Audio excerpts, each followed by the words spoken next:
সর্বদা সচেষ্ট থাকিব। ঠাকুরগাঁওয়ের বালিয়াডাঙ্গি উপজেলার লাহিড়ী বহুমুখী উচ্চ বিদ্যালয়ে 18 ফেব্রুয়ারি মঙ্গলবার বিদ্যালয়ের প্রাঙ্গণে বার্ষিক ক্রীড়া ও সাংস্কৃতিক প্রতিযোগিতা অনুষ্ঠানের আয়োজন করা হয়। উক্ত অনুষ্ঠানে বালিয়াডাঙ্গি উপজেলা নির্বাহী অফিসার পলাশ কুমার দেবনাথের সভাপতিত্বে প্রধান অতিথি হিসেবে উপস্থিত ছিলেন জনাব মির্জা ফয়সাল আমিন, সাধারণ সম্পাদক জেলা বিএনপি ও সাবেক সফল মেয়র ও ঠাকুরগাঁও সদস্য কেন্দ্রীয় নির্বাহী কমিটি বাংলাদেশ জাতীয়তাবাদী দল।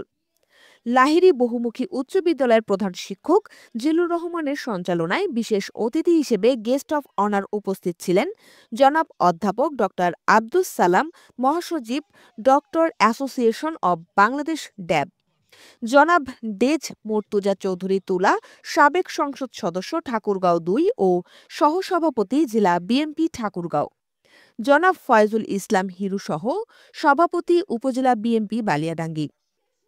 এছাড়া বিশেষ অতিথি হিসেবে উপস্থিত ছিলেন ঠাকুরগাঁও জেলা বিএনপির সাংগঠনিক সম্পাদক আবু হায়াত নুরুন নবী, উপজেলা বিএনপির সাধারণ সম্পাদক doctor T M Mahbubur Rahman, জনাব মোহাম্মদ খোরশেদ আলম, সাংগঠনিক সম্পাদক উপজেলা বিএনপি বালিয়াডাঙ্গি। এ সময় অনুষ্ঠানে আরও উপস্থিত ছিলেন উপজেলার সুশীল সমাজের বিভিন্ন পেশাজীবীর সাধারণ জনগণ, প্রিন্ট ও ইলেকট্রনিক মিডিয়ার সাংবাদিকবৃন্দ।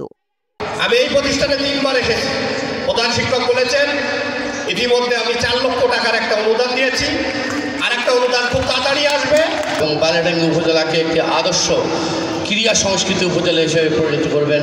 আজকে তোমাদের এত সুন্দর ডিসিপ্লিন, সুন্দর তোমাদের প্রীতি, তোমাদের প্রত্যেকটা কর্মকাণ্ডে আমাদেরকে অভিভূত করেছে।